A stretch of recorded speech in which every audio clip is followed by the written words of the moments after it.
Lundi ezoyinda eza ya koyinda na ndenge moko ya kosakana te bandeko na nga na ndenge moko ya somo penza mingi makasi.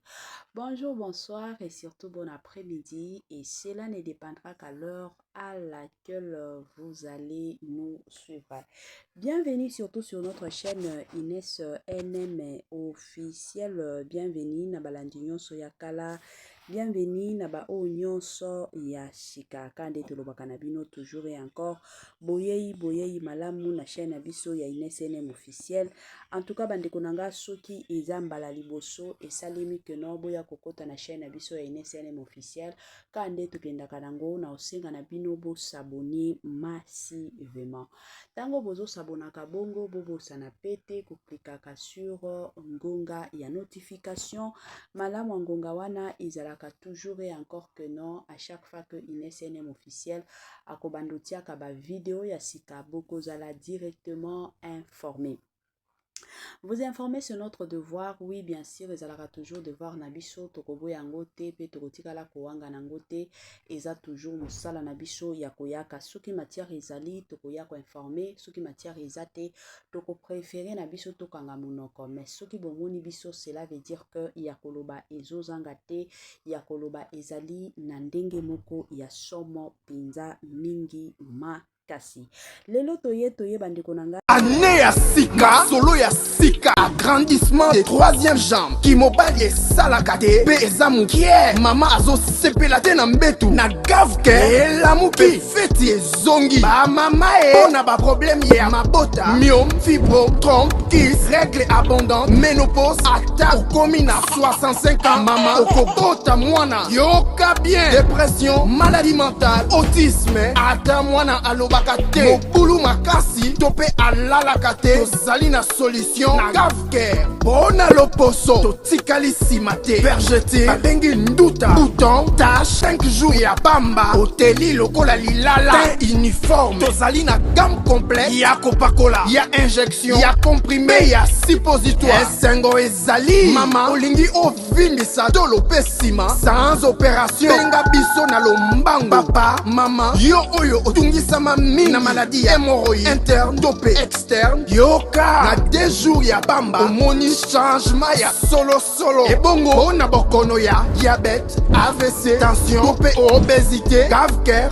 kolo solution perte de poids naturellement okokota salle de sport teo na kisi ya comprimé pe injection na gavcare ozongi mobimba baproduit na biso ezali 100% naturel esalemi na baplan na baindustrie ya Allemagne pe Angleterre na gavcare okosepela.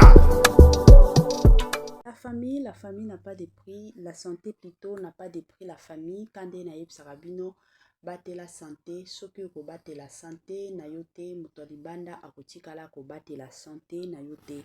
Eza penza important, eza penza malamu koyeba ndenge nini ya komi batelaka. Sango ya malamu abari njema gavcare ayeli bino ba solution ya kitoko, ayeli bino ba solution ya makasi concernant surtout et encore makambo ya mabota pona bandeko na biso nyonso oyo bazotungisama na oyo etali makambo ya mabota gavcare aye penza na ba solution moko ya makasi esunga mutu nyonso azala surtout et encore na capacité ya kozwa zemi na ndenge moko ya malamu. Voilà. Lelo toye bandeko nanga na dossier ya mama na biso Laure Mbongo kande na yebisaka bino soki ya koloba ezali tokoya penza na lombangu tokoya penza na pete nyonso soki ya koloba tomoni ke eza te toko préféré na biso to vanda. Lelo na yeli bino dossier ya mama na biso Laure Mbongo kande na betelaka bino lisolo mama Laure Mbongo aza parmi basala nzambe surtout et encore na Congo na biso oyo bazosala musala na nzambe na bolingo nyonso bazosala musala penza ya nzambe na teke non parce que ya sala kinga pe fona sala boite bango penza ba mama Laure Mbongo baza jara batu oyo azosala musala nzambe parce que ayebike eza appel nzambe abengisa ye asala yango asala kango penza na bolingo nyonso asala kango penza parce que ayebike awa nde place na lielaka eza mwa bongo. Voilà. Lelo toye tomonaki mwa video ya mama na biso Laure Mbongo ezotambola pas possible na ba réseaux sociaux, video na ye et circuler na ndenge moko ya kosakana te. Bino moko boyebi Congolais azalaka ka mutu atalelaka kaka. Soki mutu asali mwa likambo moko boye songolo pakata de son côté yepe aye kobimisa nyonso ezalaka penza na sese pe na katikati ya motema. Yango sikoyo bandeko nanga après kaka video ya mama na biso Laure Mbongo kotambolaka eye kosala mwa mbutu ya makasi. Alors sans plus tarder natiela bino nanu video yango bolanda bino nyonso nanga na bino tolanda nanu video wana nga ya bino mama INSNM officiel nazozonga sima pona komeka koya kosala analyse kaka ndenge esengeli tolanda et on se retrouve juste après. Au moni loko posté, c'est la chair qui te dit. Au moni ndengo matin avion posté, c'est la chair qui te dit. Au moni ndengo continue un restaurant posté. Mais quand tu écoutes le Saint-Esprit, bien aimé, j'avais dit, les réseaux sociaux ne sont pas du tout mauvais. Mais il faut savoir écouter le Saint-Esprit pour connaître ce qu'il faut poster et ce qu'il ne faut pas poster. Parce que la vie, bien aimé, exige la discrétion. Dans le parcours de la vie, bien aimé, tu auras besoin de la discrétion. Voilà pourquoi il faut écouter le Saint-Esprit. Il y a des choses que il y a des choses que le Seigneur recommande pour ton bien. Il y a des choses que le Seigneur, bien aimé, te dit de faire. C'est pour ton bien. Azolinga, oyoka. Il y a des choses que le Saint-Esprit te dira. Oyo, kotato late. Ça ne témoigne pas. Ça, tu peux témoigner. Si tu écoutes le Saint-Esprit te dira, ah, ça, en tout cas, si tu le fais, si tu le témoignes, si tu le postes, ce sera un sujet, un motif par lequel les autres passeront pour croire en moi. Mais il y a aussi des choses que le Saint-Esprit te dira, que ça l'a été parce que, et que susciter, ennemi. Ça va te susciter des ennemis. Omoni, donc tu n'es pas obligé, bien aimé, yakoyo kakaka nzoto musuninayo makambezolo bana. Voilà pourquoi un homme discret a pesaka importance makasi na Saint-Esprit. Pesaka litoi na moli mo santu. Avant ça les locaux, avant poster locaux, yo kamela nanu homme intérieur na yo. Et puis au romona pour quelque chose que tu ne dois pas présenter, pour quelque chose que tu ne dois pas poster, toi-même, dans ton fort intérieur, tu vas te rendre compte que soko saliango, tu ne seras pas confortable. Et loko nyoso ezo sala cause de la confortabilité en toi, osana kimiate, bien-aimé, sache que c'est la voix du Saint-Esprit qui te parle. Amen. Alors que le Seigneur accepte maintenant que oyamba discrétion, il y a Saint-Esprit, oyamba, molimo santuana alobakanayo, ma fille, mon fils, ça tu peux dire, ça ne dit pas. Alors, la deuxième démarche, il y a muto azaka alingaka discrétion. Au moni loko posté, c'est la chair qui te dit, au moni ndengo matin avion posté, c'est la chair qui te dit, au moni ndengo continue un restaurant posté. Mais quand tu écoutes le Saint-Esprit, bien aimé, j'avais dit, les réseaux sociaux ne sont pas du tout mauvais. Mais il faut savoir écouter le Saint-Esprit pour connaître ce qu'il faut poster et ce qu'il ne faut pas poster. Parce que la vie, bien aimé, exige la discrétion. Dans le parcours de la vie, bien aimé, tu auras besoin de la discrétion. Voilà pourquoi il faut écouter le Saint-Esprit. Il y a des choses que il y a des choses que le Seigneur recommande pour ton bien. Il y a des choses que le Seigneur, bien aimé, te dit de faire. C'est pour ton bien. Azolinga, oyoka. Il y a des choses que le Saint-Esprit te dira, oyo, kotato late. Ça ne témoigne pas.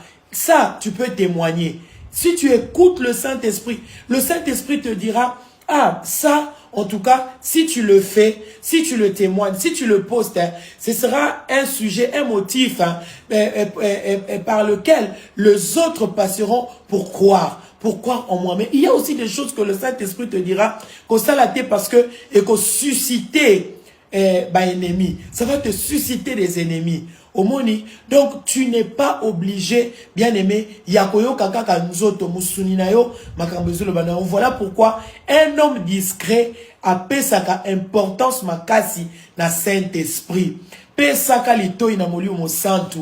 Avant ça les locaux, avant poster locaux, yo kamela nanu homme intérieur na yo. Et puis, au moment pour quelque chose que tu ne dois pas présenter, pour quelque chose que tu ne dois pas poster, toi-même, dans ton fort intérieur, tu vas te rendre compte que soko saliango, tu ne seras pas confortable. Et loko nyoso ezo sala cause de la confortabilité en toi, osana kimiate. Bien-aimé, sache que c'est la voix du Saint-Esprit qui te parle. Amen. Alors que le Seigneur accepte maintenant que Oyamba, discrétion, il y a Saint-Esprit, Oyamba, Molimo Santuana Alobakanayo, ma fille, mon fils, ça tu peux dire, ça ne dit pas. Alors, la deuxième démarche, il y a Mouto Azaka, Alingaka discret. Au monde loco, posté. C'est la chair qui te dit, au monde n'indengo matin avion, posté. C'est la chair qui te dit, au monde n'indengo continue un restaurant, posté. Mais quand tu écoutes le Saint-Esprit, bien aimé, j'avais dit, les réseaux sociaux ne sont pas du tout mauvais. Mais il faut savoir écouter le Saint-Esprit pour connaître ce qu'il faut poster et ce qu'il ne faut pas poster. Parce que la vie, bien aimé, exige la discrétion. Dans le parcours de la vie, bien-aimé, tu auras besoin de la discrétion. Voilà pourquoi il faut écouter le Saint-Esprit. Il y a des choses que il y a des choses que le Seigneur recommande pour ton bien. Il y a des choses que le Seigneur, bien-aimé, te dit de faire. C'est pour ton bien. Azolinga, oyoka. Il y a des choses que le Saint-Esprit te dira. Oyo, kotato late. Ça ne témoigne pas. Ça, tu peux témoigner. Si tu écoutes le Saint-Esprit te dira, ah, ça, en tout cas, si tu le fais, si tu le témoignes, si tu le postes, hein, ce sera un sujet, un motif hein, par lequel les autres passeront pour croire en moi. Mais il y a aussi des choses que le Saint-Esprit te dira, que ça l'a été parce que, et que susciter ennemi. Ça va te susciter des ennemis. Omoni. Donc, tu n'es pas obligé, bien aimé, yakoyo kakaka nzoto musuni na yo, makambezolo bana. Voilà pourquoi un homme discret a pesaka importance makasi na Saint-Esprit. Pesaka litoi na moli mo santu. Avant ça les locaux, avant poster locaux, yo kamela nanu homme intérieur na yo. Et puis, au moment pour quelque chose que tu ne dois pas présenter, pour quelque chose que tu ne dois pas poster, toi-même, dans ton fort intérieur, tu vas te rendre compte que soko saliango, tu ne seras pas confortable. Et loko nyoso ezo sala cause de la confortabilité en toi, osana kimiate. Bien-aimé, sache que c'est la voix du Saint-Esprit qui te parle. Amen.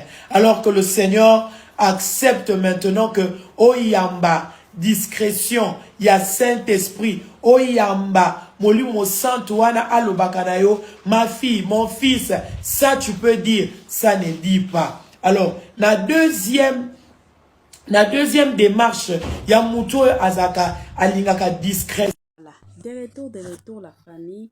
Ka ndenge ebela bato biso nyonso touti kolanda awa mama na biso Laure Mbongo aye kopesa mwa conseil na biposta posta. Namoni ebela bato baye kofinga mama Laure Mbongo, ebela bato balobi ozoya koloba bongo, pourquoi? Parce que ozalaka lisusu na succès te, ozolinga ba succès bato mosusu eningana te. Congolais azaka mutu, Congolais azaka mutu bandeko na ngai. Namoni te bisika o mama na biso Laure Mbongo alobi mabe, tolo bango.